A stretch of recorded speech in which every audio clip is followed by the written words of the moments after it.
Hello, I'm Marge Hill, proud to be president of the Greendale Historical Society. And today we're at the historic Hose Tower, which, by the way, is celebrating 10 years as our community center. So welcome everybody to our annual meeting. At the meeting today, we are pleased to have a guest from Trustville, Alabama. Her name is Kathy Prince, and she's going to show us and tell us about her planned community that was built in the 1930s by the WPA. Does that sound familiar? It should. There were many of us who thought that only our 3 Greenbelt towns were built, but that's not correct. There were many other projects that were done during that time. So let's sit back and start our program. We're happy to have you come along with us, and let's get started.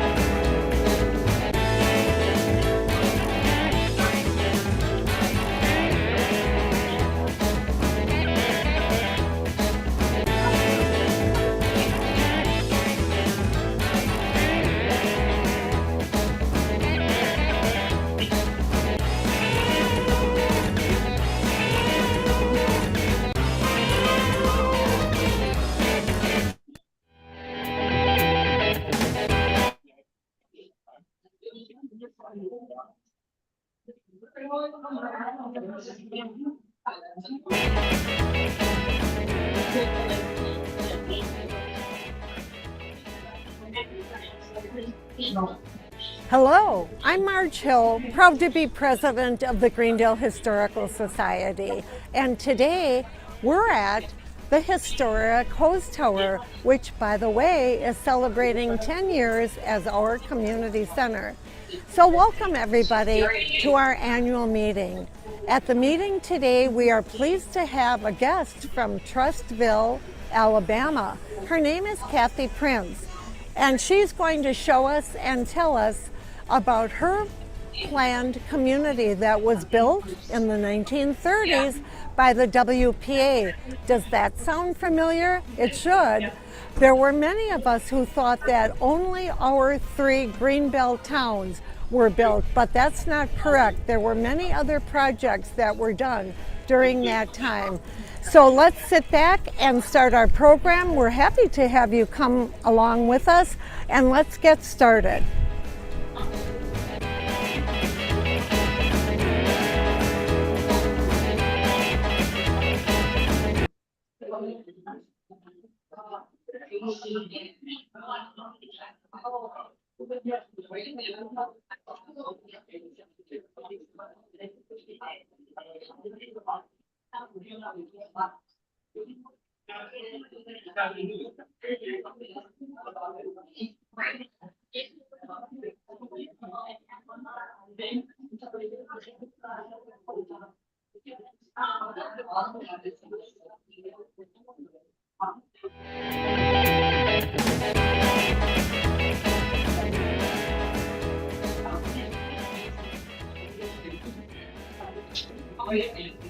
Hello, I'm Marge Hill, proud to be president of the Greendale Historical Society. And today we're at the historic Hose Tower, which, by the way, is celebrating 10 years as our community center. So welcome everybody to our annual meeting. At the meeting today, we are pleased to have a guest from Trustville, Alabama. Her name is Kathy Prince, and she's going to show us and tell us about her planned community that was built in the 1930s by the WPA. Does that sound familiar? It should.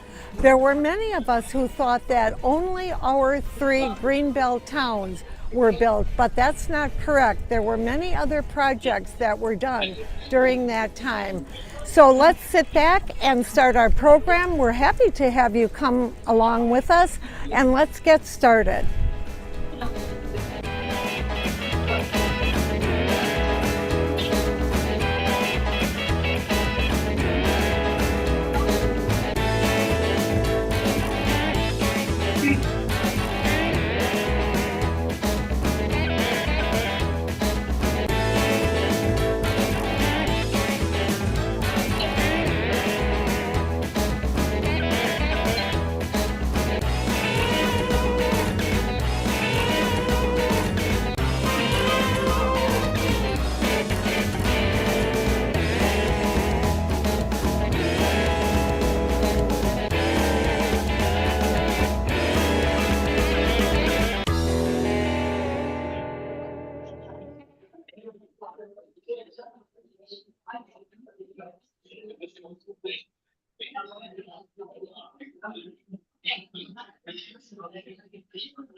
Hello, I'm Marge Hill, proud to be president of the Greendale Historical Society. And today we're at the historic Hose Tower, which, by the way, is celebrating 10 years as our community center. So welcome everybody to our annual meeting. At the meeting today, we are pleased to have a guest from Trustville, Alabama. Her name is Kathy Prince, and she's going to show us and tell us about her planned community that was built in the 1930s by the WPA. Does that sound familiar? It should. There were many of us who thought that only our three Greenbelt towns were built, but that's not correct. There were many other projects that were done during that time. So let's sit back and start our program. We're happy to have you come along with us, and let's get started.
Hello, I'm Marge Hill, proud to be president of the Greendale Historical Society.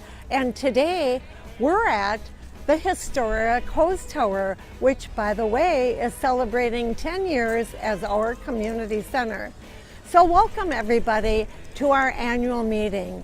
At the meeting today, we are pleased to have a guest from Trustville, Alabama. Her name is Kathy Prince, and she's going to show us and tell us about her planned community that was built in the 1930s by the WPA. Does that sound familiar? It should. There were many of us who thought that only our 3 Greenbelt towns were built, but that's not correct. There were many other projects that were done during that time.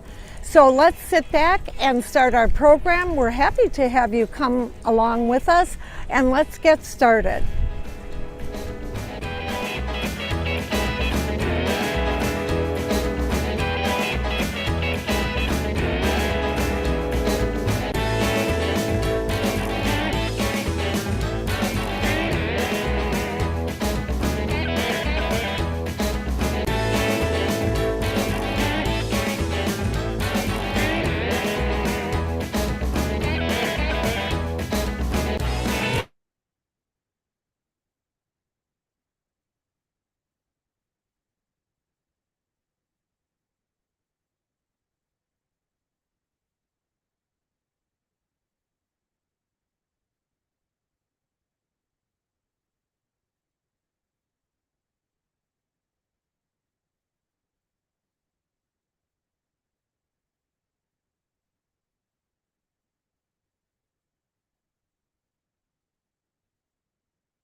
Ladies and gentlemen, if you haven't, why don't you go get a bit of dessert? We do have a few desserts today. Please go help yourself. And I thank everybody who brought something to add to our luncheon today. I appreciate that very much. This is too high for me. I think, yeah, you can do that. Yeah, Okay. that's fine.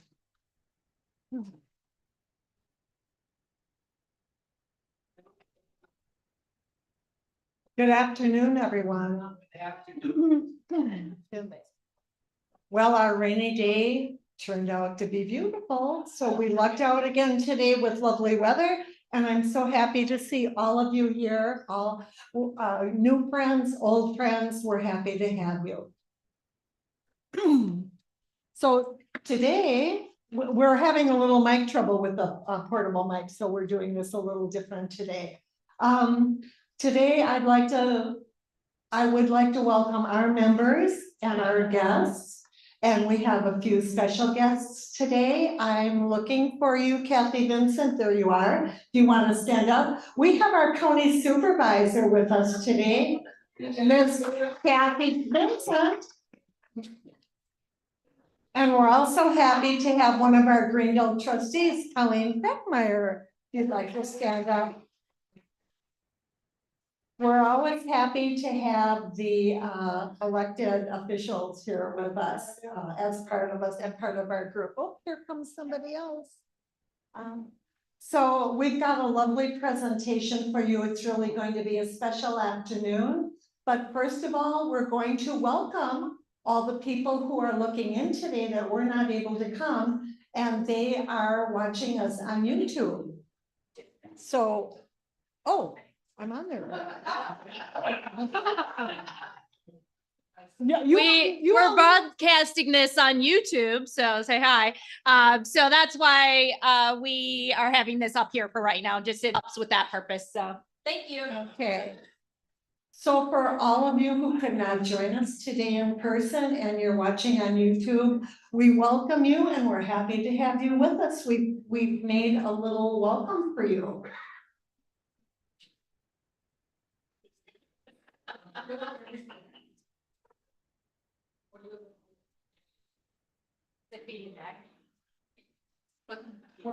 Where's Tara? What's that? Where's Tara? Doesn't he supposed to be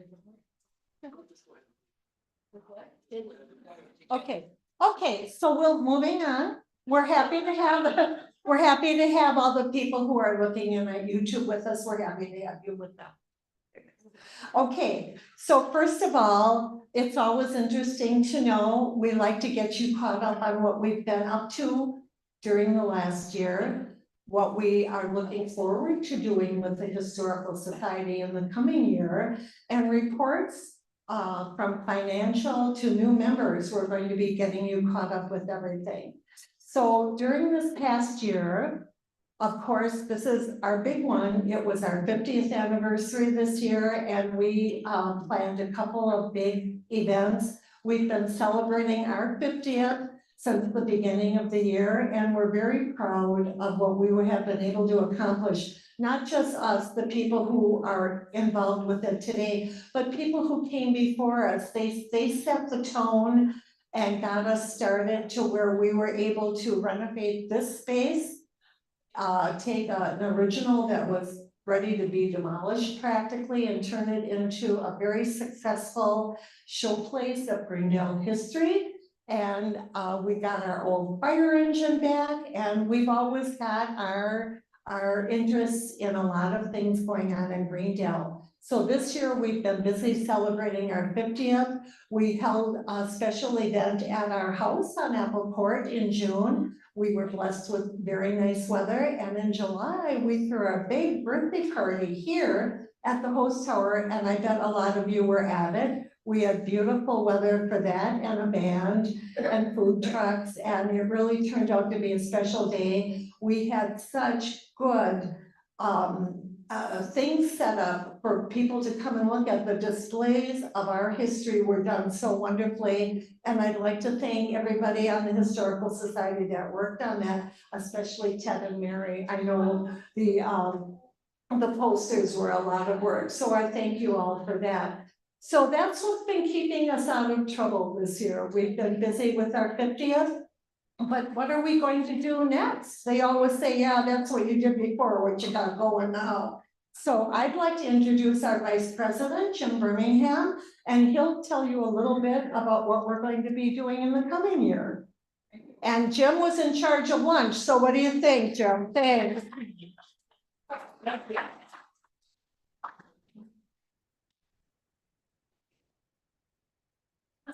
All right, hi everybody, how's everybody doing? Hope you like my beard, it's my winter look this year. I thought I'm short, but people will notice the beard maybe, anyways. So I'm gonna tell you a little bit about what's going on coming in the future. One of the things we've been looking and exploring with is working with the village on the Welcome Center. So we have several things that we have introduced and are talking to them about, and keep your ear out there for upcoming things that will be coming along with the Welcome Center. So that's one of those things. The other thing we're talking about is Trimborn Farms, and I think everybody has heard about Trimborn Farms. I would just like to bring up that Kathy is having a town hall meeting on the 20th. And that is at, where's that at, Kathy?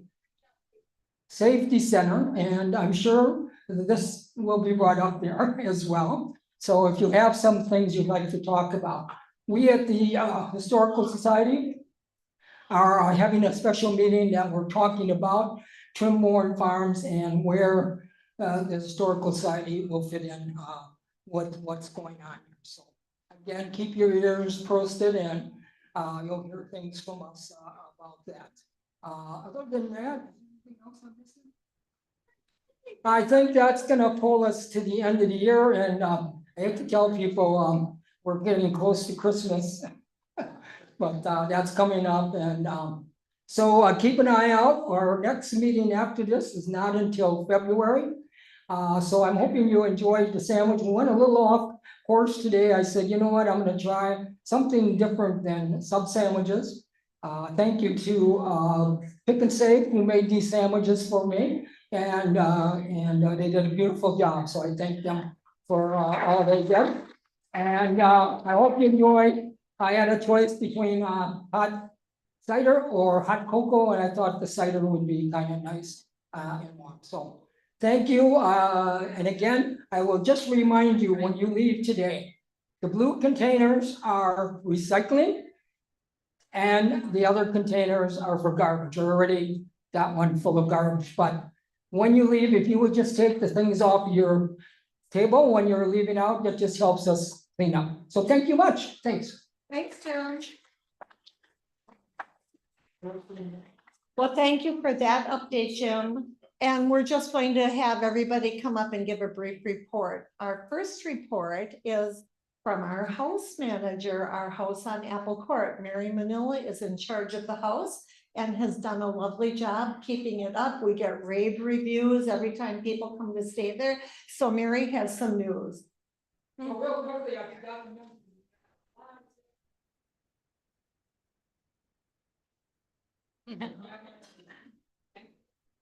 Okay, hi. First of all, I noticed that on your agenda, it has opportunities for volunteering. And one of the things does mention October 20th for Apple Court. Just so you know, that is for outdoor work. And Jane Stoller is not here today. She's out of town, but she has organized people to come on the 20th, which actually is Monday, right? And perhaps you already know about that. But I'm also trying to arrange for our annual fall cleaning of the interior of Apple Court. And what that really involves is doing a lot of laundry, because we have blankets, winter blankets that all need to be washed before we put them on. We have some comforter, duvet covers, different things like that.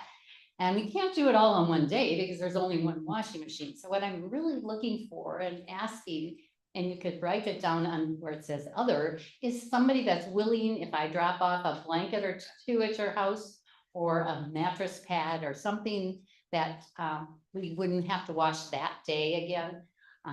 And then I'd pick them up, or you could bring them on October 30th, and we put the beds back together.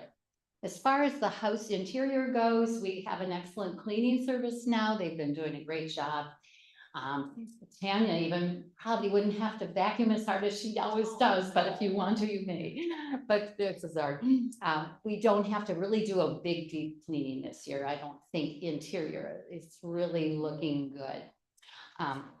But October 30th would be the day that you could come and help us make beds and bring whatever item you were washing for me along with you. Okay, does that make sense? Okay, great.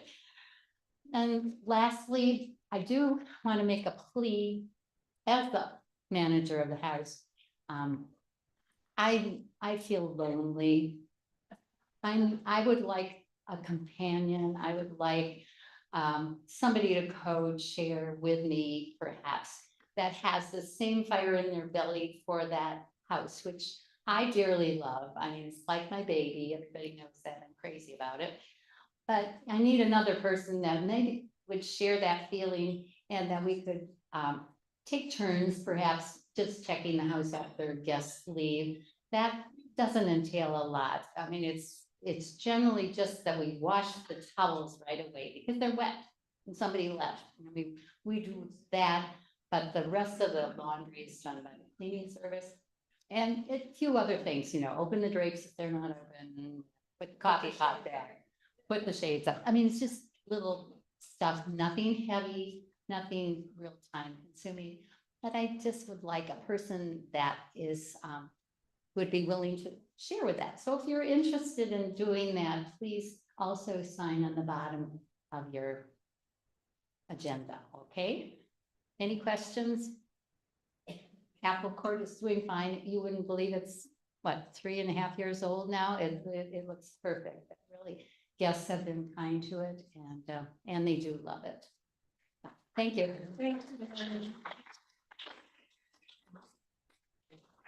Thanks, Mary. I just want to add again, she does a wonderful job. She does love the house and takes the best care of it that I know could be done. So thanks, Mary.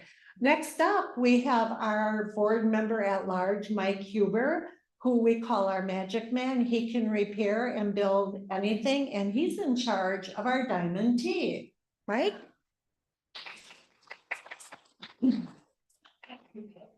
Welcome to everyone. Such a beautiful, large crowd today.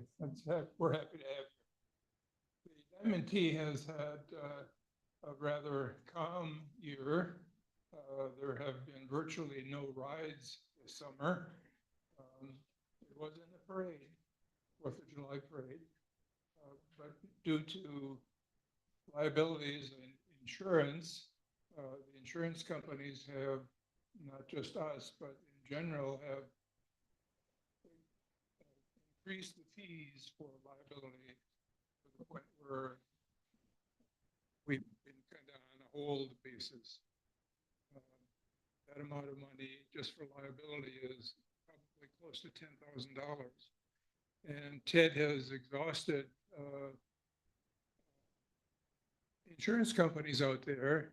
And after over a dozen companies, he found one in Utah. And they're talking close to $10,000 just for the liability. So at this point, the Diamond Tea has been rather quiet. Obviously, we can't give rides if we don't have the insurance to cover the people. So at this point, she'll be going into fall storage again shortly. And unless there's some questions, yes, ma'am.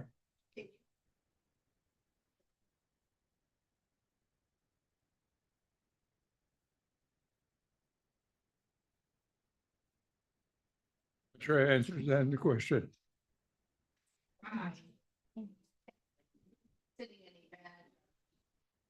It could. They could sit idly at an event and be a photo op, but it's very difficult to keep youngsters from climbing onto the fire engine. They cannot get on the fire engine. So there's issues with that, and obviously youngsters are excited about, oh, I want to get on the fire engine. But that's a problem.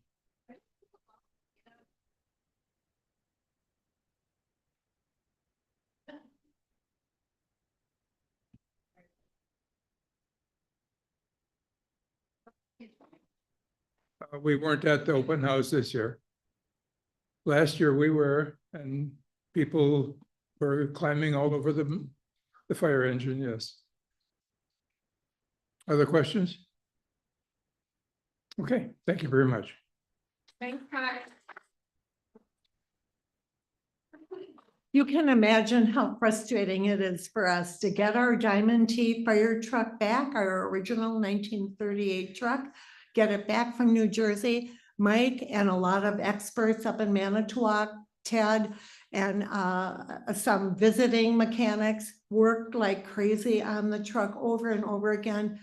Got the engine rebuilt, get it up and running. We're giving rides to all the second graders in the school system in Greendale. The teachers are loving it, we're loving it, and all of a sudden our insurance said, oh, by the way, you can't have anybody in your truck. So very, very disappointing to us. And I want you to know the hours that Ted has spent on the phone calling insurance companies, talking to insurance people. And it's just been a real heartache for us, but we're hoping the engine's in good shape. It's going in for winter hiatus, and we're hoping that we can find a solution to it someday. So thanks, Mike. He does wonderful things working on that. Okay, next, speaking of spending money, how would you like to hear our financial report from Ted Manila?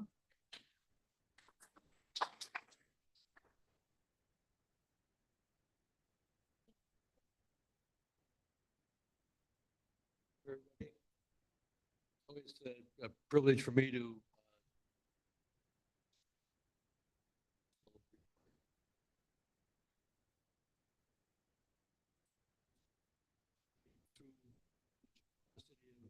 people in this room and others.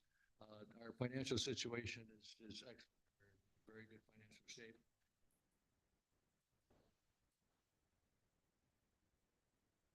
There is no bad.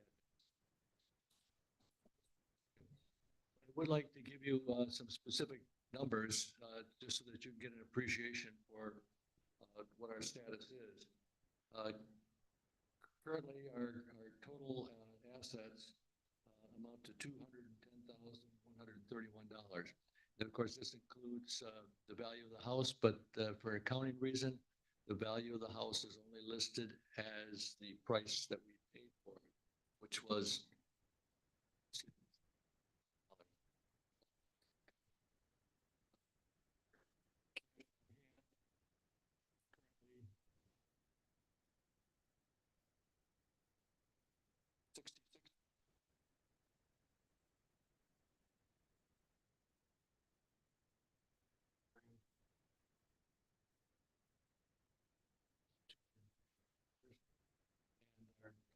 total assets, as I said, are $266,000.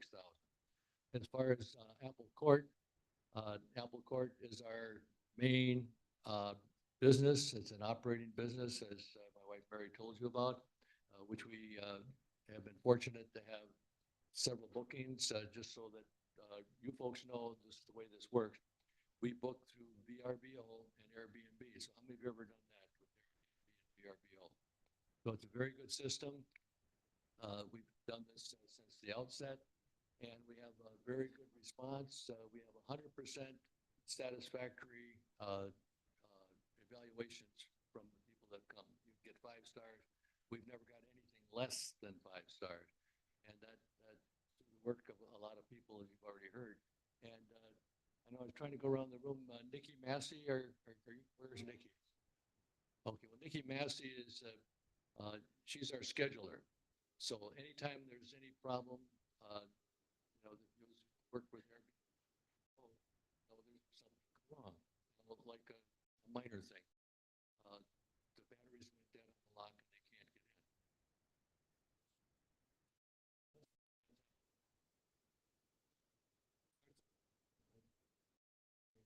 To Nikki,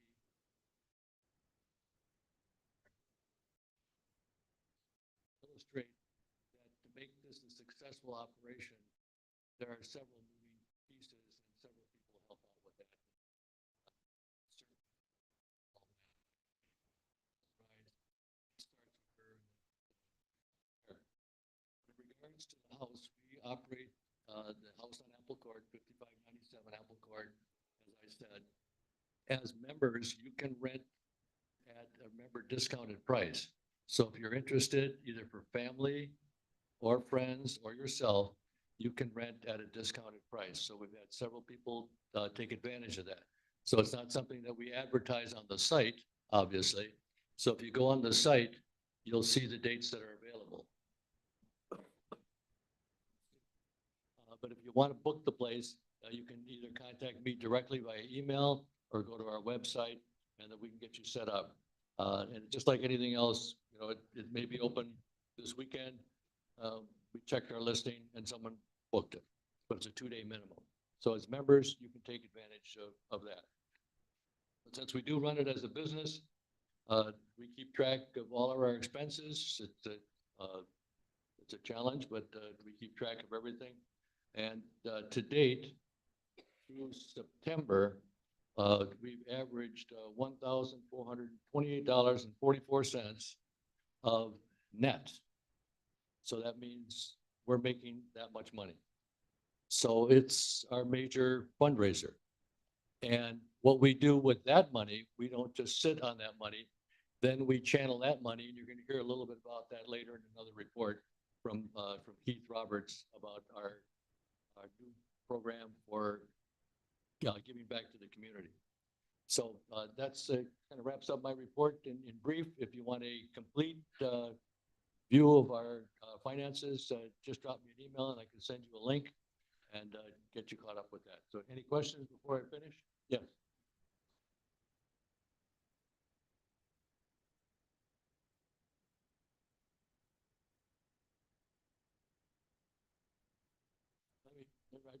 That's not what I meant to say. That's just an accounting purpose. So the value of the house is determined obviously by the real estate market. So the reason our accountant said don't list the current value is because that fluctuates. So we know what we paid for it. That's the value. We know what we put into it. That's a cost. If we say it's worth 300,000 and then the market changes up or down, every time that changes, we would have to change it. So it does have value.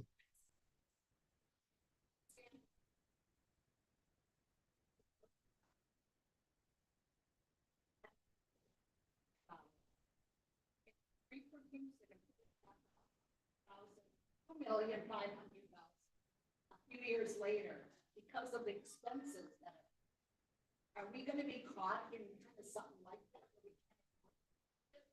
Okay, yeah, that's a very good question. That just repeat it in case you didn't hear it. Since we're saying the value, we're listing it just for an accounting purposes, the value of the house at 70,000. For insurance purposes, we list market value. So, but that's a very good question. So it's insured at market value.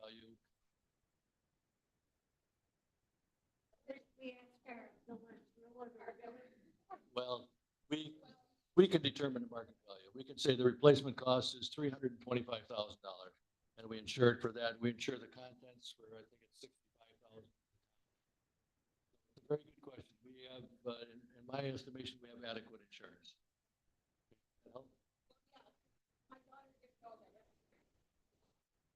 We do. Our insurance anniversary date is September 10th, and I happy birthday. And I spent,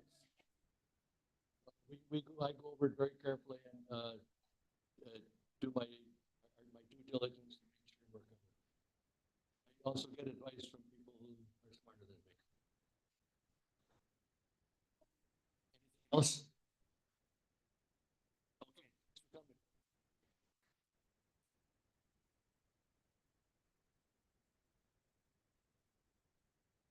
Welcome to our latecomer. Help yourself to lunch, please. We've got plenty of food. Oh, sorry, I didn't mean to embarrass you. Well, you've all heard from Ted, who has been our excellent treasurer Sorry, just keep. for many years. He does a great job accounting for the money. And you can see that when we needed money, we had to run fundraisers to pay for the house, to pay for the truck, to pay for renovating this. Right now, we are not in a project like that, but we've got some pretty exciting news because it has never been our intent to just collect money, have the dues come in and collect it. We're a conduit. When we get money in, we want to push it out so that it does work, that it helps the village of Greendale, that it improves things. So next up is our member at large, Keith Roberts. He's in charge of our grant committee, and he's going to tell you some exciting news about what we're going to be doing, giving out grants. Keith?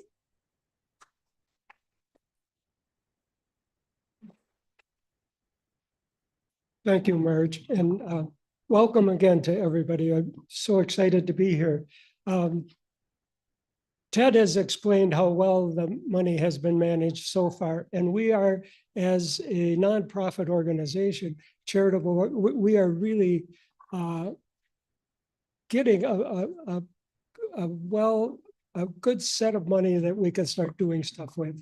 Now, what we want to do, as Marge said, is find ways to put that money back into the community. And so we have put together a grant committee, and this is the process that we're going to use. Starting on the beginning of the year, you're going to have, we will have online a system where you can actually apply for grants. Now, what we're doing, how we're managing the money, Ted had talked about how much income we had from the house on Apple Court. What we do is we invest the income, and then each year we look at the profit that we got on that investment. And that profit is what we set aside for giving grants to people in the community. And the first priority for anyone who's considering a grant is that you are consistent with the philosophy and the mission statement of the Historical Society. So if you want to be doing something in the village that's consistent with our mission statement, you can apply to us for a grant. And all of the application stuff is online. And the people who would be eligible for applications would be any nonprofit or anything similar to that. If you go online, you'll be able to see, and we're going to start this at the 1st of January, you'll be able to see whether your organization, like if it's a PTO, that kind of thing, that works. Even a government agency can apply to us for grants, you know. So, and we will limit it so that it can go around. We don't. It's not a bottomless pit, you know. But you can have grants any size up to $1,000 for your project, and the project has to be consistent with the mission statement of the Historical Society. And part of that mission statement has to do with the quality of life in the village. And so if you're serious at the beginning of the year and you want to take advantage of this opportunity, go to the website. And the website application has everything on it that you would want to know. And you fill that out. And we even have one thing on there, if you're not a member, if you're interested in joining the Historical Society, that might help your application. But anyway, so just look for that. And we have always been giving money to people, but it's been on an ad hoc basis. And so this way it's better organized. And not only that, it's transparent. So everyone will know why, what you have to do.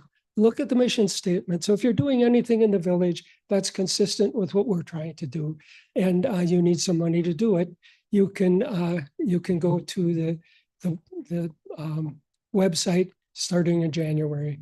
Okay, thank you. Are there any questions? Yes.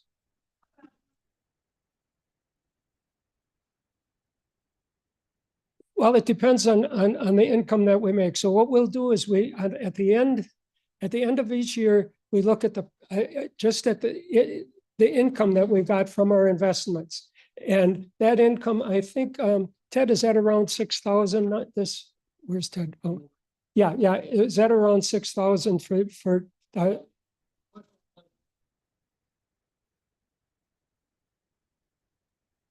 yeah.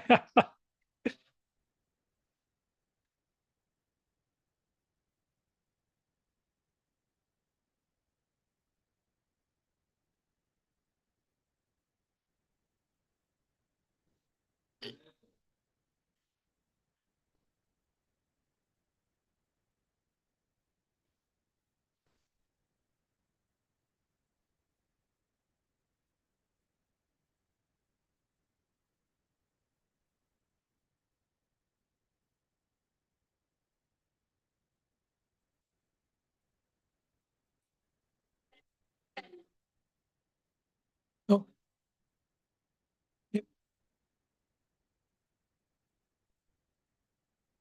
Yeah, no, that's good. You got to go on. Take it. Otherwise, what you're saying. Yeah. Otherwise, after I told everybody, make sure when you talk.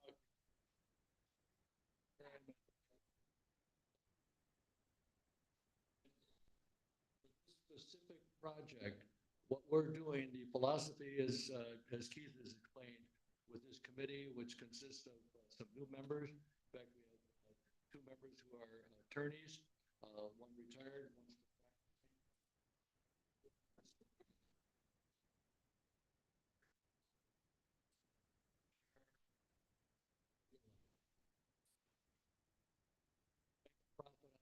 court.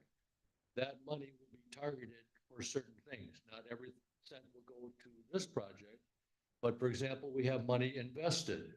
So what we've determined, and our board has approved, we will have earned interest. And so far this year on our investments, we've earned just under, this is through July, the last time we checked. And that's going to be our initial funding for that project. So right now that's at $6,000. Now that's not the only money that we're going to give back to the community. Here, it's interest earned from our investments. The Apple Court money, that goes back into, we have a contingency fund for Apple Court, because just as any homeowner, you might have to fix something. Of course, being in Greendale, we know we don't have to fix the roof, so we're not worried about that. But you understand how that works.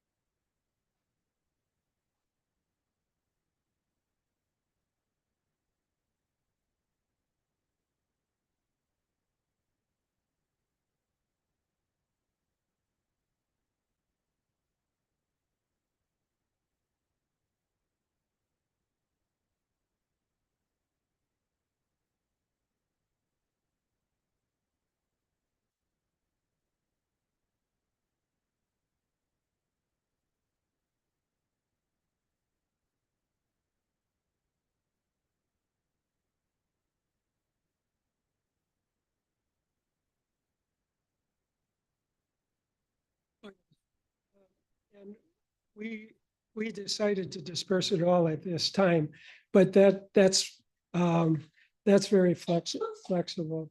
And if we see something coming down the line where we think we have to build up a little money to take care of that, we will do that. The one thing we'll do is we'll always do what's legal. Okay, any other questions? Okay, thank you so much. I look forward to talking with you over this next year. Thank you.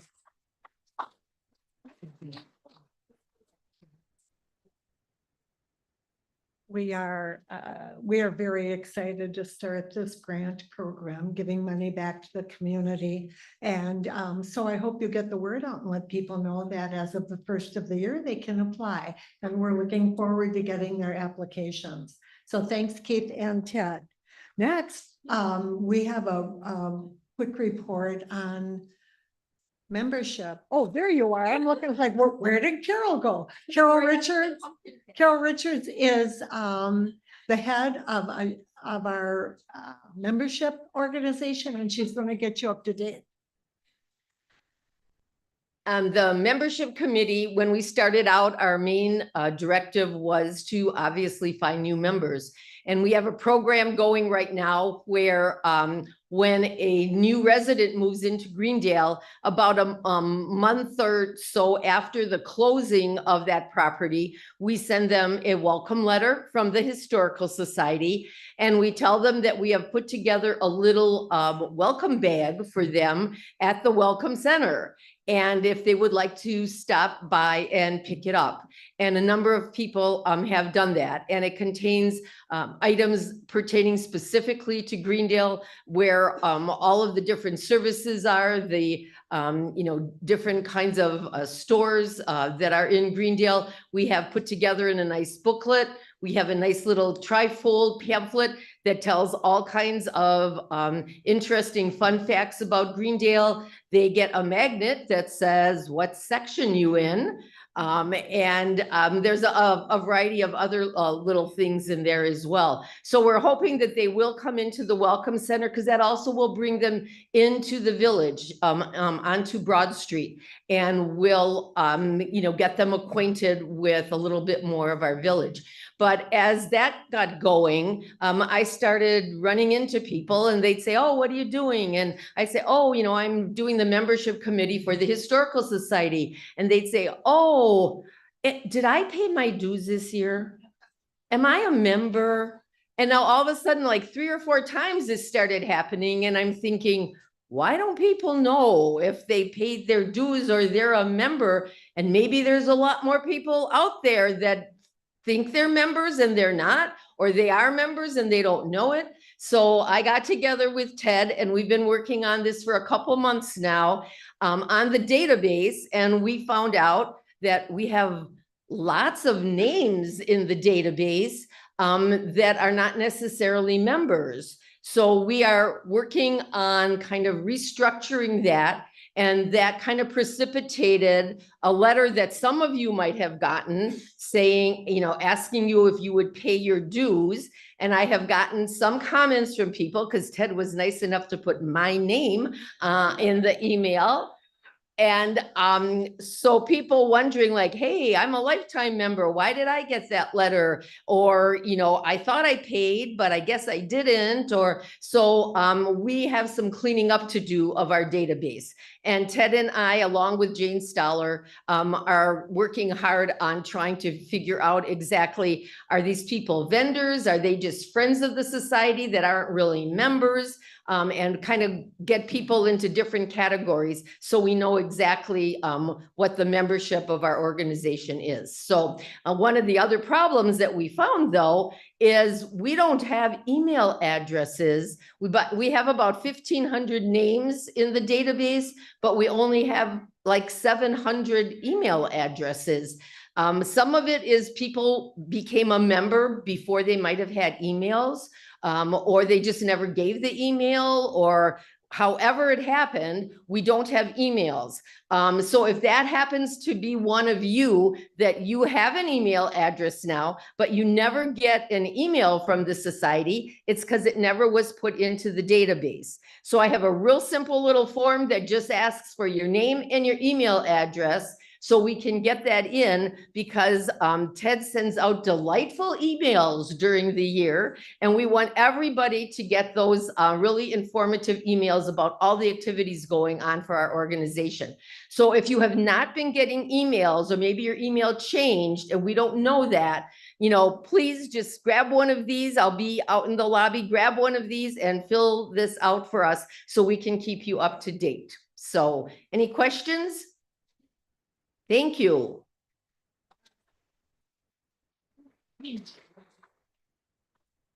Thanks, Carol. They've done a good job and we're excited with the help of Shannon Combs, who is a realtor in Greendale. She lets us know who's moving into the village when a closing has occurred. And then we go ahead and send them a welcome letter and have a welcome gift for them. And the little welcome gifts have been quite popular. People have liked it. So thank you and your committee, Bonnie, and everybody. Next, last but not least, we're trying to make these short. Greg Sylvester is going to talk about the farmers market.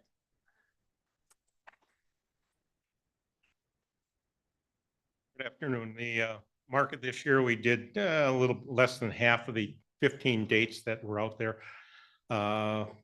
It was, it was I can't talk, tongue-tied. It was prosperous for us. We had a good number of sales, and I thank all of our helpers who helped out and took time out of their Saturday morning to help man the market. A number of them are here today, and again, I want to thank you all for the help. And of course, when early spring comes and the next year's schedule comes out, be looking for volunteers again. So thank you very much. That's it.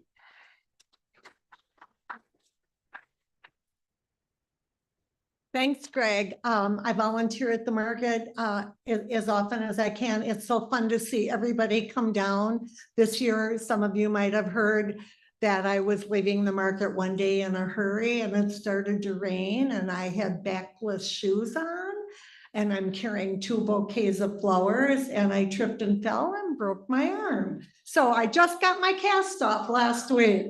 So that was my eventful visit to the market this year. But in general, it's great to see everybody come down on Saturdays. It's a great time to visit with all the Greendale people. Okay, we've got our reports done. Because this is our 50th year, our 50th anniversary, we wanted to share with you all the wonderful recognition that we have been given from the state, the county, the village of Greendale, from the school board. We've gotten all kinds of wonderful accolades for what we have done over the last 50 years. And today we are having one presented by our county supervisor from our county exec in Milwaukee County, Kathy Vincent.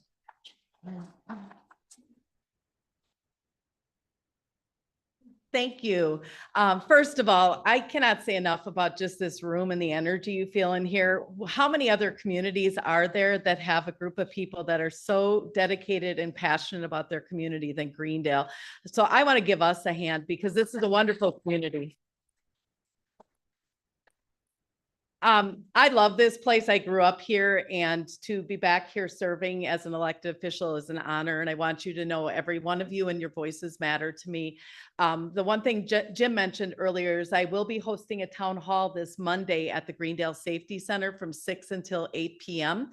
There will be representatives from the county there, from the county transit. We're going to try to get someone there from the economic development regarding Trimborn Farms. So there will be representatives there and you can have your questions answered as they pertain to Greendale. And then on October 27th, the following Monday from 6 until 8 at the Mitchell Park Domes, there will be a public budget hearing where all county supervisors will be there to hear your voice on what matters to you. One thing that I want to thank Trustee Feckmeyer for is she came out with me to Scout Lake this summer, and we are trying to get that repaired. If any of you have been there, that has been a long overdue issue. They say it might be in next year's budget, but I'm fighting for it to be in this year's budget. So I do want to thank Trustee Feckmeyer for taking her time. Let's give her hand too, please. So, what's that? Yeah. Okay. So I've got the proclamation here. County Executive David Crowley regrets that he could not be with us today, but he did say that he commends this community on our dedication and just the great things that come out of here. He has been here several times to visit Greendale since I've been an elected official, and we'll try to get him more involved in this community. I'm going to read his executive proclamation. I am going to put my glasses on because it's a little hard to see. It says, whereas the Greendale Historical Society has served as a dedicated steward of the village of Greendale's heritage for 50 years, meticulously curating records and helping to maintain, preserve, and restore historical landmarks. And whereas the society has helped maintain, preserve, and promote historical buildings in the village of Greendale, including the Hose Tower, Old Police and Fire Building, and the original house on Apple Court. And whereas the Greendale Historical Society has actively engaged the community and promoted the village's history through educational brochures, lectures, and tours. And whereas Greendale has officially recognized on October 16th, 2012, on the list of National Historic Landmarks as one of the 3 Greenbelt towns built by the federal government in the 1930s, and whereas the Greendale Historical Society has had a positive impact on Milwaukee County by safeguarding our shared heritage and inspiring future generations to carry out the same vital work on behalf of their communities. And now, therefore, I, David Crawley, County Executive of Milwaukee County, on this day, September 25th, 2025, do hereby recognize and honor the Greendale Historical Society on the occasion of their 50th anniversary in celebration of the organization's unwavering commitment to preserving local history and making Greendale and Milwaukee County a better place for all. So here is from Milwaukee County staff.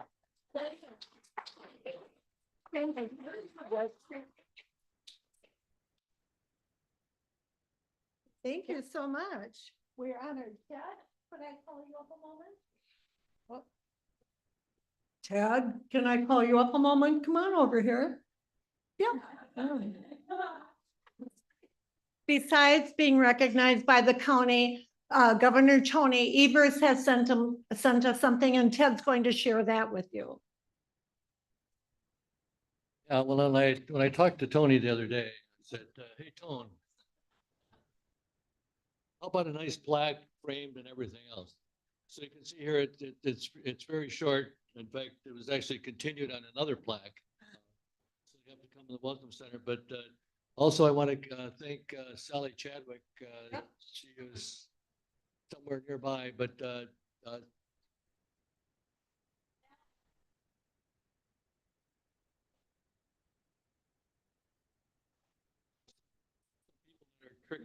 trick or treating here. Well, anyway, when she comes in, so that's just one of many that we got. But also, I want to point out that thank you, Sally, for helping get this from the state of Wisconsin. Our proclamation.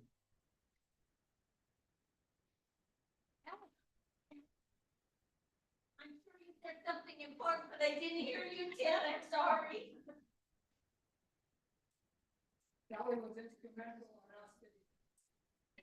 Thank you.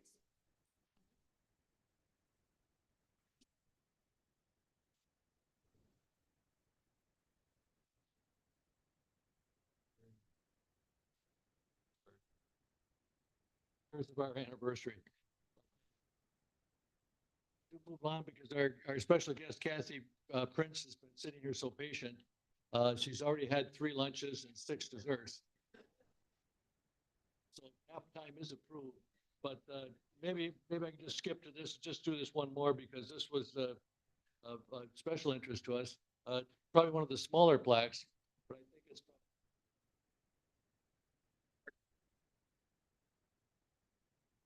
Greendale. This is one we solicited that we asked for or told them about our 50th. They gave us this particular award because of the cooperative nature of our organization. And I don't mean, me or our board of directors, I mean all of our volunteers, too numerous to mention, that over the years in our education outreach committee have done just that. We've reached out to the community and we've told them, for example, this is what we can do. So Marge already mentioned that the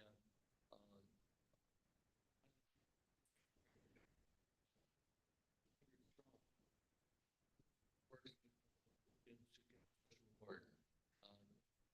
Teacher, but hard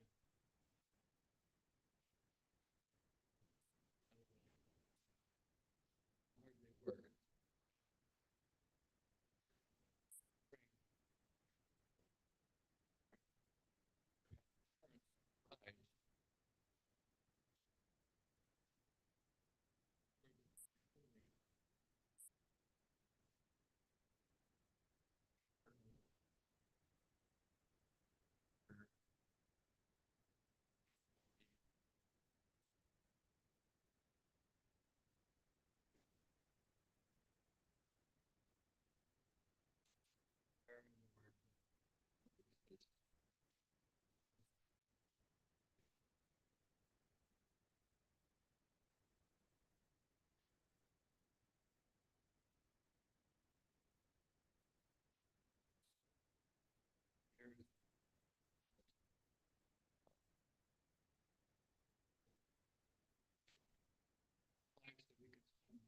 later, also commemorate the 50th. But this one in particular commemorates our cooperation with the village of Greendale. And as I finish up, on the bottom of that form, it's very important that you mark down something that you can help us with. So you're not signing your life away. You're just telling us that you want to be interested or you want to find out more about something. And we have so many other committees. Just to wrap up here, if I can.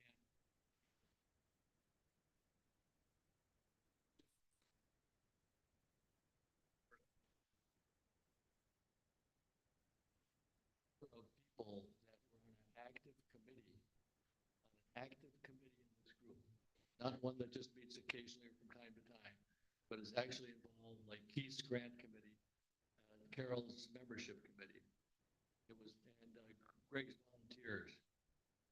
It was over 40 people, active members that come twice a month, but we're definitely active members. That compares to when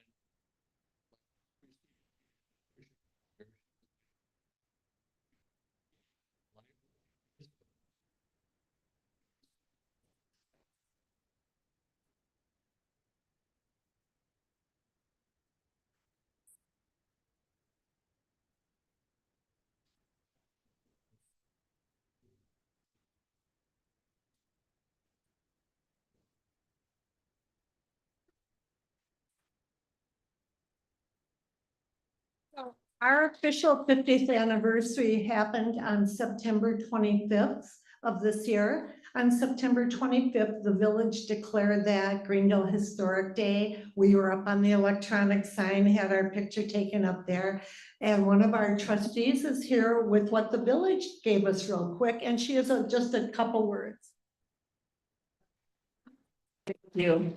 It's quite long, so I'm not going to read it, but we did declare the historic day for the Historic Society of Greendale. And I'm just proud to say that as the village has always been really backed up the Historic Society. We put a lot of money into this this project here, the building you're in. We've always supported them.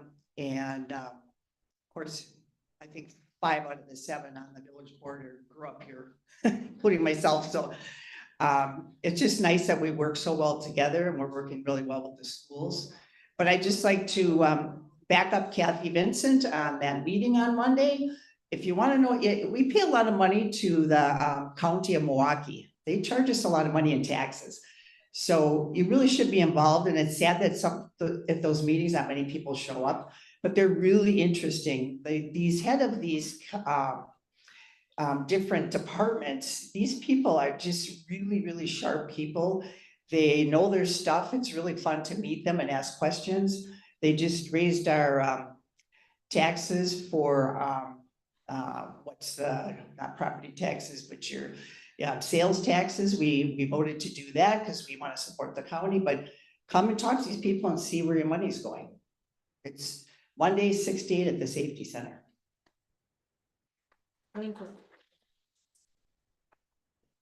All right, well, you've patiently sat here and listened to all our reports. We hope that we gave you some information that you were interested in getting, but now we have the star of the show. We have a featured speaker. We're lucky to have a guest from faraway Trussville, Alabama. Her name is Kathy Prince, and let me tell you a little bit about her. Kathy Prince lives in a planned community with houses that might look a little familiar to you. They were built in the 1930s during the Great Depression. Kathy has been a resident of Trussville, Alabama for 33 years. She purchased and renovated one of the houses. Doesn't that sound familiar? And it's in the city of Trussville in the Cahaba homestead, and she built that. She did that in 1993. Kathy is also a founding member of the Cahaba Homestead Heritage Foundation that was established in 2021 to support the historic neighborhood. And I'd like to have Kathy come up and tell her very interesting story. Kathy?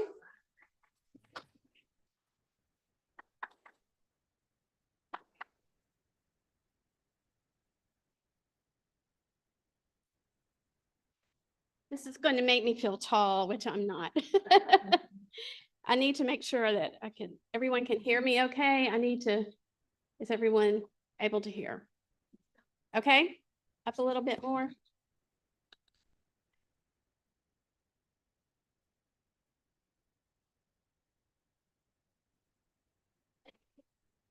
Okay, how is it now? Better? Let me get a little closer.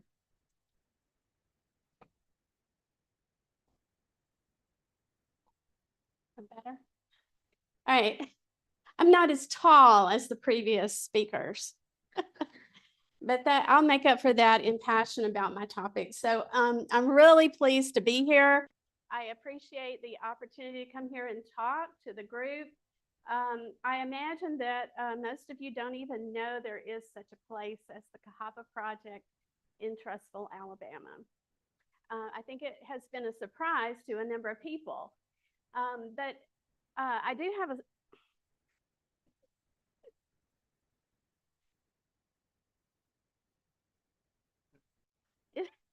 it has a mind of its own, doesn't it? Oh, I have no problem with that.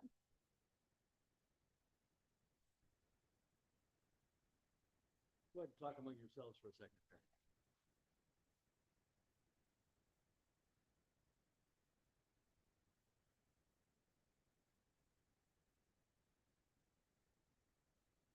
We don't need this, do you? Y'all are tired already, so we need to move on with our presentation. But anyway, I'm so thrilled to be here and have this opportunity. I have a slideshow. I think I'm going to speak a little bit more just from my heart because I already identify with the spirit that I feel in this room because while you may not know it, the same exact history exists outside of Birmingham, Alabama. It was the same year, 1938, I believe, that the Cahaba Project was established as a WPA Works Program Administration government project that allowed for families to move in and have opportunities during the Great Depression, as well as construction people, carpenters and plumbers and electricians to have work to build the community. So it's the same thing. It's just in a different geographical location. So I have a slideshow here. I'm going to maybe just speak a little bit from the heart though at first, because I think it'll be something you can resonate with. I was going to tell this story at the end, but after having some conversations with some of the people in the room, I think I'll start with this story. I moved into my home in the Cahaba Project in 1993. I was young and unmarried, single female professional with a small little house. And my next door neighbor was someone of the greatest generation. He was, original to the Cahaba Project. And I was of a different generation. He was in his 80s at the time. I was in my 30s. However, I quickly had a little mishap and fell and broke my ankle. So I was at home, as a single person living and trying to make it on my own. My next door neighbor was 80 and he had problems getting around himself. I believe he was in a little scooter. But my next door neighbor, Mr. Tucker, he checked on me every day and he brought me supper and he made sure I was all right because that's what neighbors do in the Cahaba Project. And so I thought I would lead with that story because I think everyone in this room probably can identify with that feeling of community that sets us apart and makes us do things like have anniversaries and dinners and raise money and have grants. So we're doing the same thing in Trussville, Alabama. All right, so I'm going to move forward a little bit with some of these slides. The pictures that you can see are just, typical scenes around the Cahaba Project. Our history is the same as it is here in Greendale. We were a Great Depression New Deal resettlement. So everyone is familiar with that. I don't have to explain any of that to you. We were established to bring people out of the Great Depression. Franklin Roosevelt was responsible for this program. And I'm going to move ahead, and you may recognize this face. This is Rex Tugwell. He was head of the Resettlement Administration. He visited here, he visited Trussville, he visited all the communities that were part of the resettlement. So we have that in common. So the name of our community is the Cahaba Homestead. The reason it's named the Cahaba Homestead has to do with our river, the Cahaba River. It runs through central Alabama. You'll see sort of the watershed area there in central Alabama. It's the longest free-flowing river in the state. The headwaters are in the Trussville area, and it's how the Cahaba Project got its name. I think it's probably an Indian name, I'm assuming.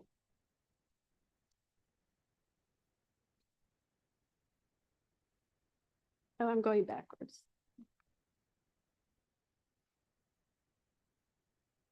All right. So I'm going to explain a little bit about how it came to be. Birmingham was called the Magic City in the 1920s. It's, the steel mills sprung up in the Birmingham area, similar to what was going on in Pittsburgh and that type of thing. In the Trussville area, which is about 15 miles outside of the city of Birmingham, there really wasn't anything there. It was a lot of empty land. There was an abandoned blast furnace. There was a prison and there was a dumping ground for the Birmingham steel mills to come and dump their waste from the iron furnaces that were used to make steel. And this waste material was called slag. And the name that was associated with the area was a slag. They just called it the slag heap. So there was no Trussville. There was no city. There was nothing there at all. But because of its proximity to the Birmingham area, it was looked at by the WPA. Unfortunately, due to the piles and piles of slag, it was clear that this land could never be farmed. But yet it was, in close proximity to Birmingham. And there was a need for middle class and laborers and so forth who had been unemployed to have an opportunity to have housing. And so it was looked at by the WPA and chosen as the site for what is really considered a large suburban experiment. So Rex Tugwell of the WPA saw the potential for a development that would include fairly large lots, because he was envisioning something sort of a hybrid between a metropolitan neighborhood and a rural neighborhood. So the lots were very big and everyone had a little barn which doubled as a garage. So back then people might have one car. So you could park your car. You could also have your chickens in this barn. So it was sort of a little multi-purpose outdoor area and a big yard for like a home garden. So the land that these houses sits on is by modern standards a good bit of land.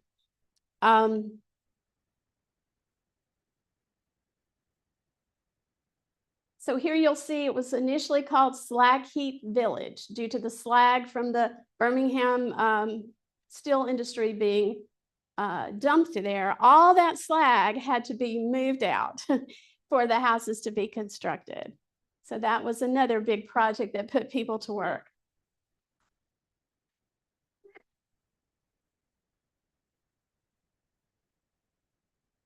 So this is a quote from, it's from the Birmingham News, or the Birmingham News, yeah. It said, everything here that is needed to make a big city. So what they what they were saying is there was nothing there, but there was land and there was a need, and there were people in the Birmingham area who needed homes. And there was a river and there was a railroad. And so it became, you know, the site of something to be developed. So this is where the similarities sort of merge with Greendale. It was the same year, 1937, 1938, that the homes began to be constructed. The home architecture is a little bit different from what I see around here in Greendale. You'll see some examples of the homes in the Cahaba project. The homes have either redwood siding, and that redwood came from the Pacific Northwest. Can you imagine today? Because those redwood trees would never be allowed to be harvested. But they do have redwood siding, and it is sturdy, and you cannot destroy these homes. Some of the homes were also made of brick. They all have metal roofs, so they are also permanent roofs. I have my original almost 90-year-old roof. And when you go to the homeowner's insurance, you know, and they say, how old is your roof? And it's like, well, it's 90 years old. And well, don't you need a new one? No, I don't. It has never leaked a drop in 90 years. So, yeah, so we have the metal roofs. The interior has heart pine flooring. We have similar to, if you've been, and I was able to go in the Apple Courthouse, so I was so impressed. And I noticed there that the kitchen cabinets were metal and maple countertops. And that's exactly what the original Cahaba project homes had as well. Yeah, so it was very similar. I found many similarities with the Apple Courthouse. Again, I said there's large lots, detached garages that served as chicken houses and also park your car there. And I believe the question came up, how are the homes heated? And there are 2 fireplaces to each home, and attached to one is just a regular wood burning fireplace in the living room, but usually in the back of the house, it would be attached to a small potbelly stove for burning coal or wood. I'm not sure how it worked.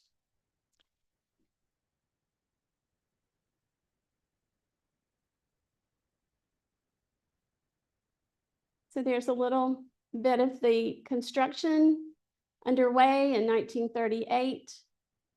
The rental rates, $14 to $23 per month.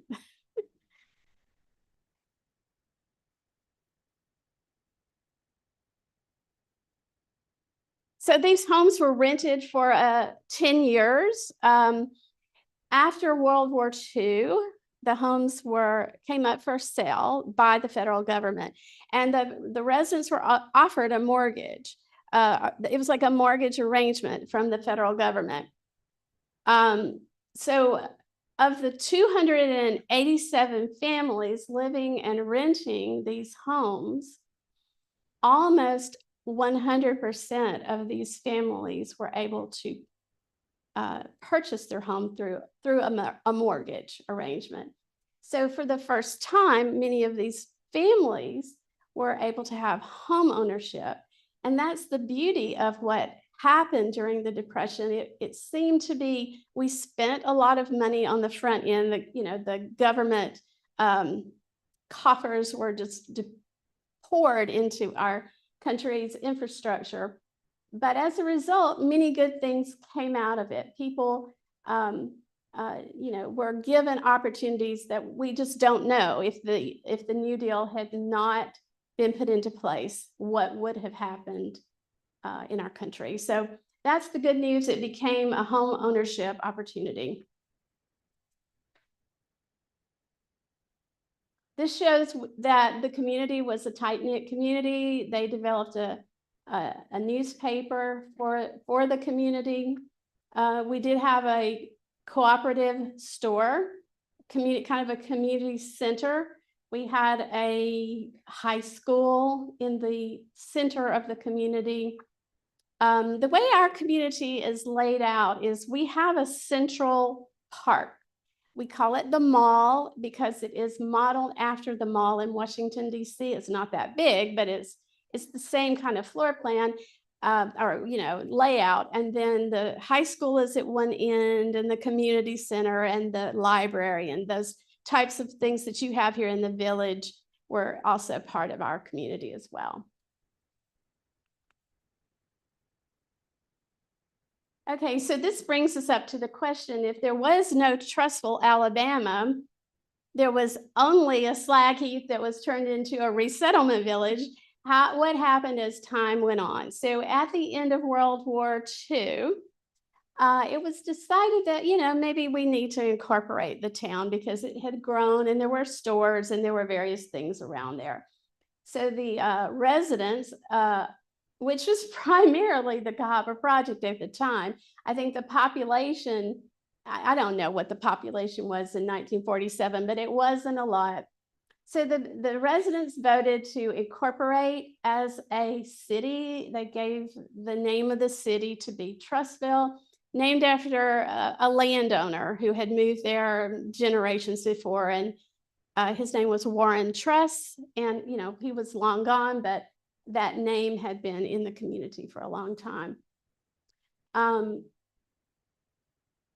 So not only did people assume ownership of their homes in 1947, the town was incorporated, and then, we moved on into the future. So what has happened over the generations since that time is, the city of Birmingham has grown and grown and grown, and it has, we've had the interstate system, and Trussville is now at the intersection of I-59 and the Beltway, I-459, and so as a result, it's the demand for these homes has, or the demand to move into the Trussville area as a suburb has really exploded. The population of Trussville in 1986, when the Historical Society, I think, was founded around that time, the population was 4,000 people. And today, the population of Trussville, Alabama is 28,000. So you can see the challenges that our community is facing.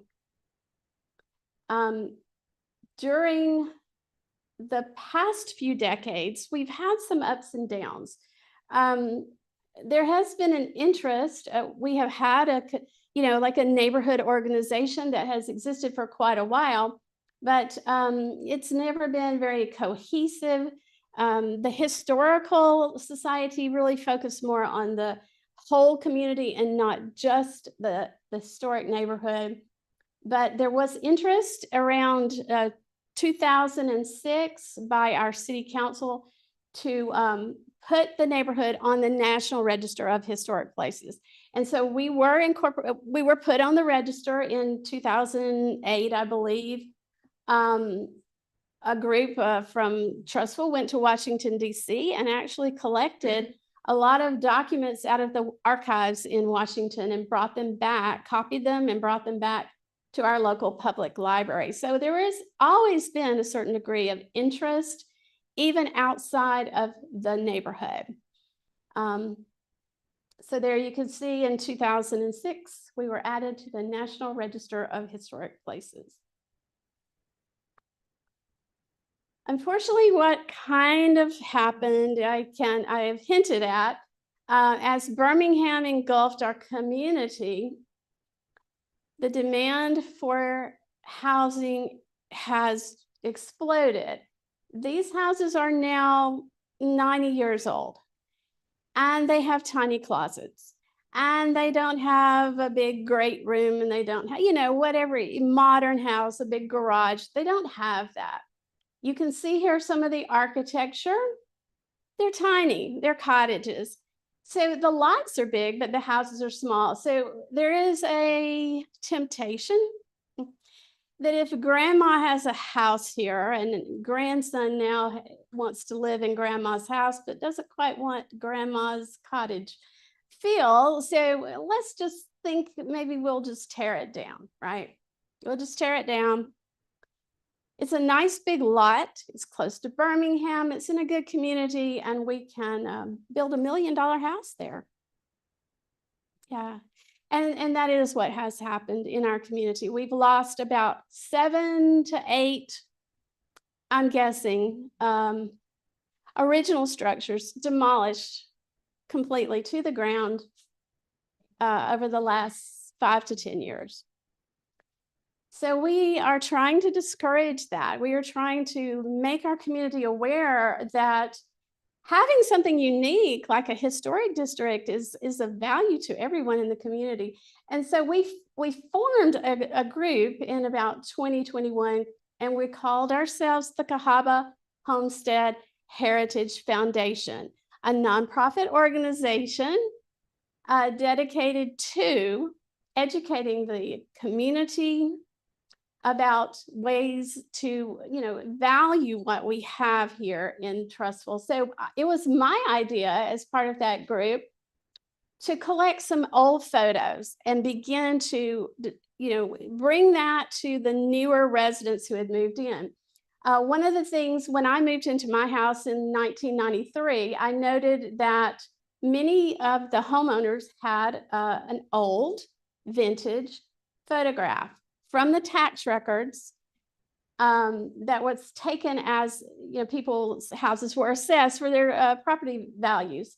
And so you can see the image there of the way the houses looked in 1937. I think they were actually, the photos might have been closer to 1940.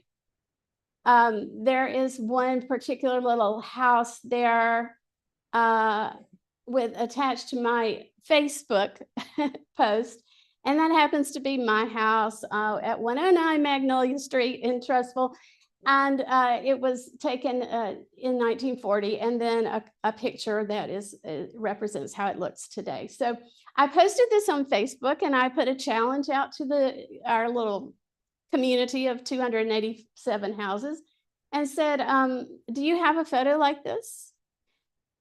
And thinking that people would say, oh yeah, just getting some people engaged in the idea. Well, a lot more people said, no, I did not know you could get this old photo, and can you help me? I'd like to have one. And so this is what began a series of, it was kind of a public relations effort, I guess you might say. I offered to go to the Birmingham Public Library archives and collect photos for anyone who wanted a photo of their house at no charge. So I was thinking I might get 10 or 12 people. Does anyone want to take a guess how many photos I ended up collecting for the neighborhood? Oh, I see someone, a naysayer over here.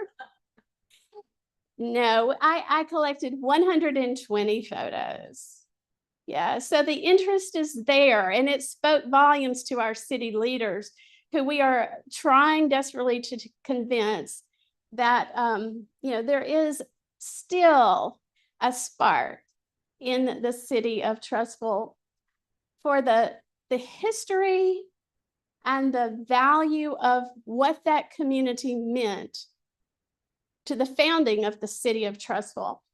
And so that spirit is still alive, and we I don't take credit for it all, because our president has been fantastic, and our local historian, who I believe Ted and Mary Manella has met both of them on their trip to Trustful a few years back. So they have spearheaded so many great projects that has really brought an appreciation of the Cahaba project to the greater Trustful community in fantastic ways. So I could not be more optimistic about the future of the Cahaba project.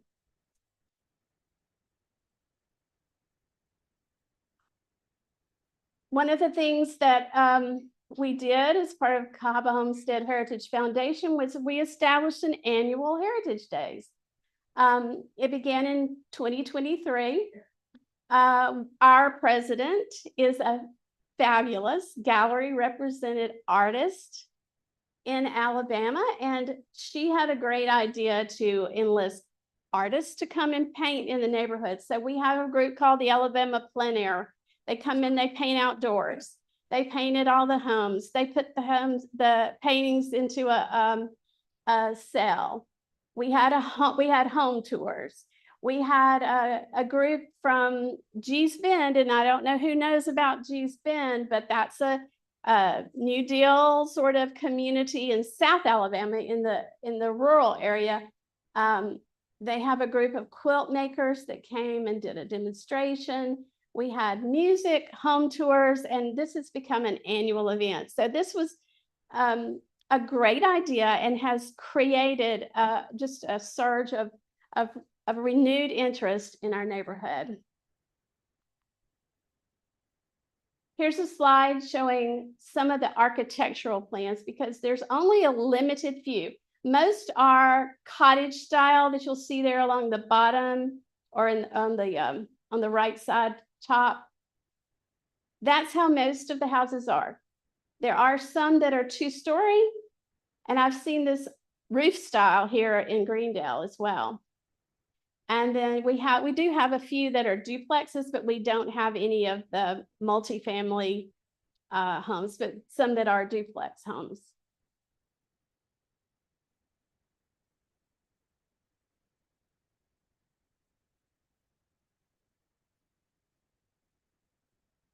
This is the mission of the Cahaba Homestead Heritage Foundation to support through education, outreach, and civic involvement, such things that promote, perpetuate, and enhance the value of this community as a historic district designated on the National Register of Historic Places. And we are getting there. We have great hopes for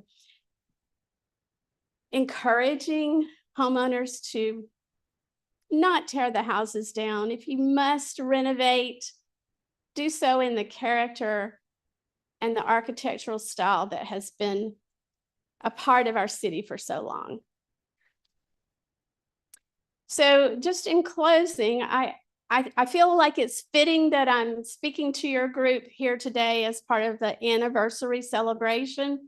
You know, Heritage Days is going to become our annual celebration. One of the members of the Cahaba Homestead Heritage Foundation is a historian, reporter, writer, and podcaster, and he loves our neighborhood so much that he wrote a book about it. So we now have a book that details all the information about our development in Trustful. And I'm going to close with a quote from Gary Lloyd, the author of the book. He says that, it's important to find ways to celebrate history, such as this 50th anniversary. It's very important. If something as significant as an anniversary is just skipped over, the memory of what that day means can fade in people's minds. It's why anniversaries must be celebrated to show not only how far we have come, but to reflect on where we started. If history is not kept alive and in the forefront of a community's collective mind, it is relegated to the darkness of archival boxes. And I thought that was a brilliant statement by Gary, my friend. So I think that's fitting for what you have here. You have done such a fabulous job of honoring and valuing what you have. And we don't have the ability to do any Airbnb or authentic renovation type projects because Airbnb is prohibited in the city of Trustful.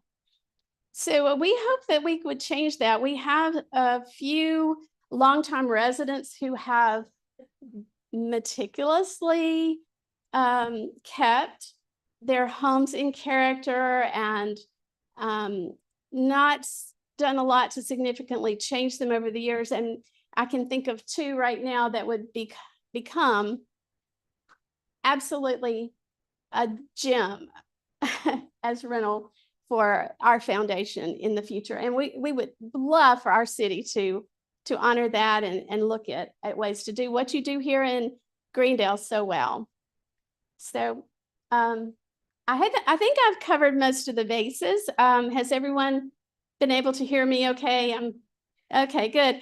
So I would like to open it up for any questions that anyone has about our neighborhood. Yes.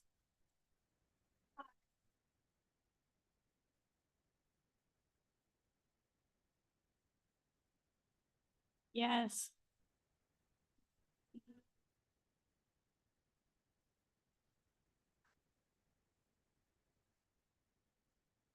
Yes.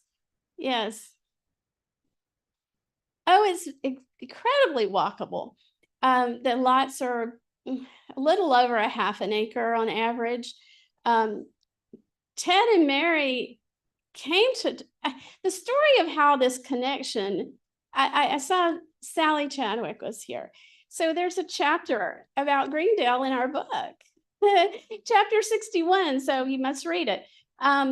When we established this organization in 2021, we said we've got to reach out and see how other WPA, New Deal, Depression era communities like ours, what are they doing and how are they supporting what they're doing in their town? And so we reached out, and I think Gary, who wrote this book, he reached out to Sally Chadwick. Through Sally, we connected with Ted and Mary Manella, and Ted and Mary Manella decided to come to Trustful and visit. So they can speak to what they saw there anytime, feel free. But we do have a central park, and the houses are laid out in a grid around that park. The school is at one end, and the rest is just walkable, but adjacent to the downtown area. The downtown area now has an entertainment district with breweries. I'm sure I don't have to tell anyone in Milwaukee about breweries, right? So we do have some breweries and a music venue, and it's all walkable from the Cahaba project. So it's a very nice walkable neighborhood. Yes.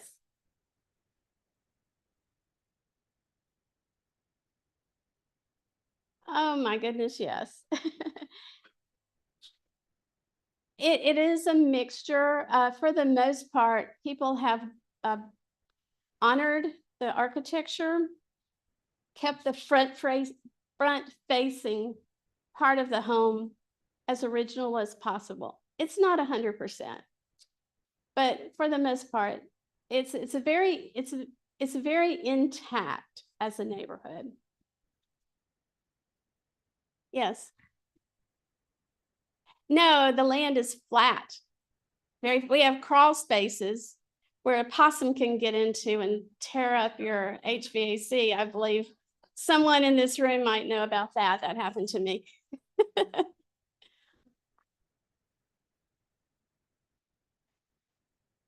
Are there basements? Oh, in Birmingham, absolutely, because Birmingham is actually very hilly and there's a mountain in Birmingham. So there, yeah. Right, the land was flat, flat as it had been cleared. I mean, there was, like I said, it was a slag heap. It was a dumping ground, and it's right along the Cahaba River, and it's fairly flat. But there was no need for basements.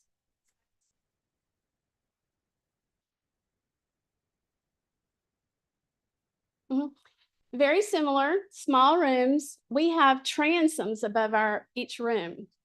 And that's because it's hot in the South and they wanted airflow. So we have big ceiling fans, transoms over the rooms. It's very similar, not a lot different. Yes.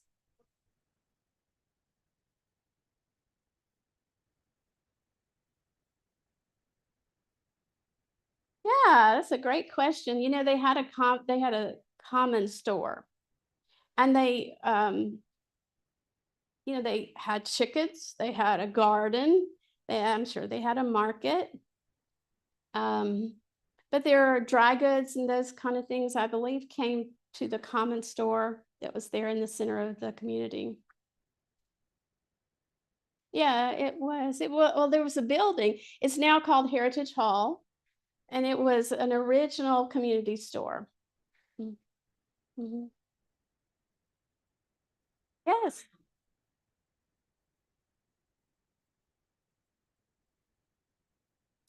Well, yes. So I'm calling it the Cahaba River. It's actually the headwaters of the Cahaba River, which is a much bigger river as it flows south towards it.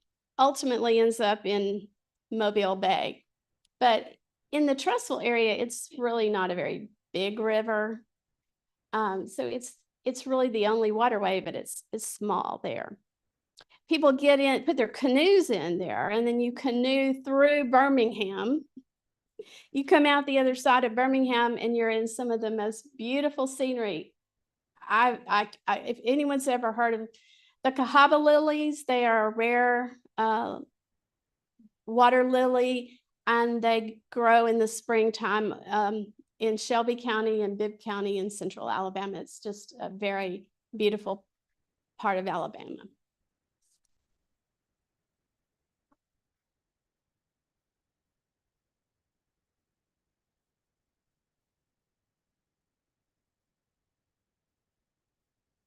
No, we don't have any row houses like what you're describing where they're connected, townhouse kind of style.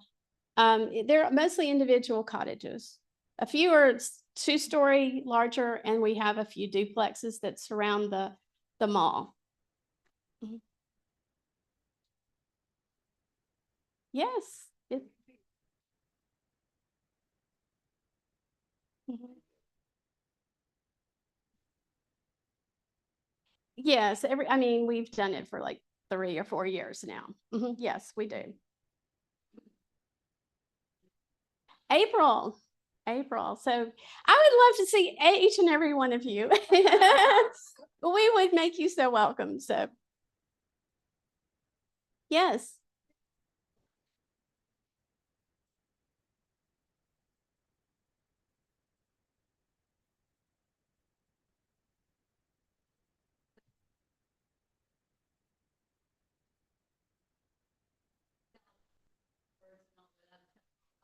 Yes.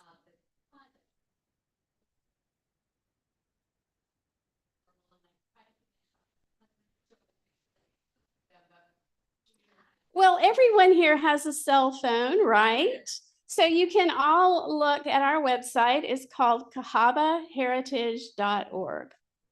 And on that website, I'll have probably about 200 photos, both current photos and vintage photos are there, as well as interviews with Ted and Mary Manella, and interviews with all kinds of different videos that have been made through our organization. And we have finally gotten the attention of our state funding, and we have gotten about $150,000 in grants, mostly from the state of Alabama. Those have allowed us to fund things like restoration of some original street lamps, building of marker stone gateways at the 4 corners of our neighborhood, a daffodil trail at the elementary school.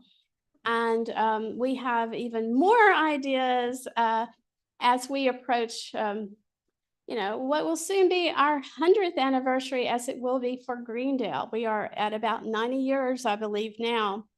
And so we're already planning for Cahaba 100, a big celebration for the neighborhood.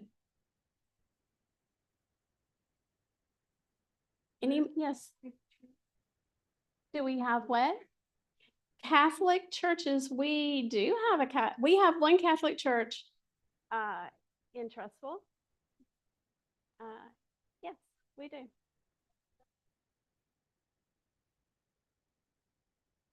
No, no, we have a variety of churches, but not any within the neighborhood. Yeah, yeah. Yes.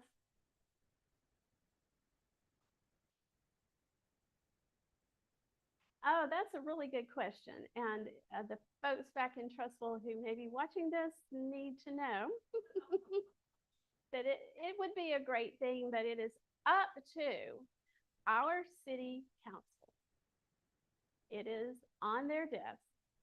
We are waiting patiently.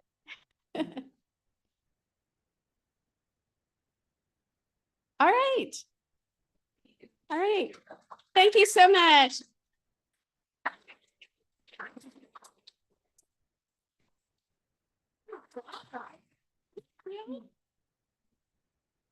Well, I certainly want to thank Kathy for giving us a look at her little planned community, and it makes me want to go to Trustville and check out the Cahaba project. Maybe for their 100th, we can get a group of us to come down. That would be really fun. Kathy came to Greendale on Thursday, so I had the opportunity to spend part of the day with her yesterday, taking her on a tour of Greendale of what I thought was interesting, and of course, taking her through our house. And she saw some similarities there. Both their houses and ours were built by the federal government using very good materials. And we went past the biggest original that I know in Greendale that housed 11 Glens. So she saw that. And I was glad I pointed you out to her today. I said she was one of them that lived in that original with 11 kids, which I find remarkable. But this was a wonderful talk. I'm just curious, when I moved to Greendale, I thought the only planned communities built by the government during the Great Depression were the Greenbelt communities, and I was shocked to hear that there were other ones. How many of you didn't know that there were other, yeah, it's just amazing. I was really surprised, and now that I know it, my family went to Gulf Shores and we could have stopped in Trustville on the way home and visited.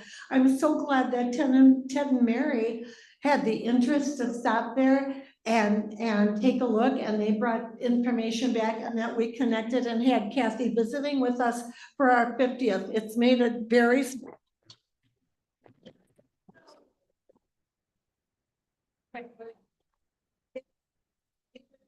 special, a very special 50th anniversary having Kathy with us, and we thank you very much.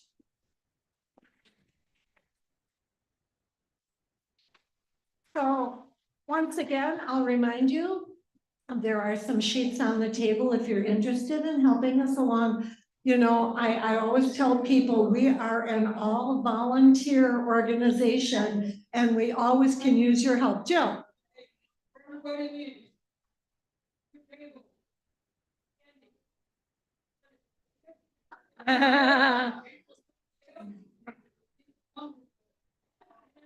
So thank you all for coming. Thank you for bringing.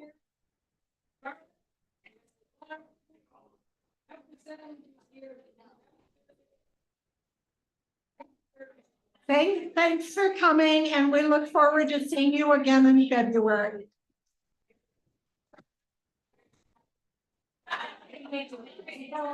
Yeah. Oh, I showed it on YouTube. Oh, that's what Ted told me.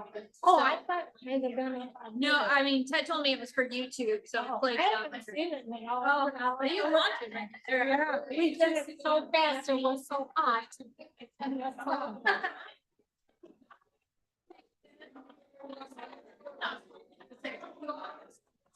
If anyone is interested.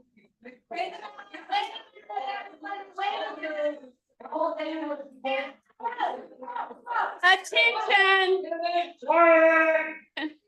If anyone is interested in the model city, I will be donating this book to the Welcome Center for you to look at. It's also available on Amazon. So you just look for the model city, $15 for a paperback. I actually, you can look at it. I was born and raised here, but I live in Miami, Florida, part of the year. And we have a community called Liberty City. And it was built primarily for colored folks, you know, they can live in proximity with work, but like floors are the same, restrooms stay in the same floor handle, like all that stuff. That's amazing. But I wanted to just introduce myself because I'm getting my doctorate in and one of my projects is community. So that means As much as I can be. my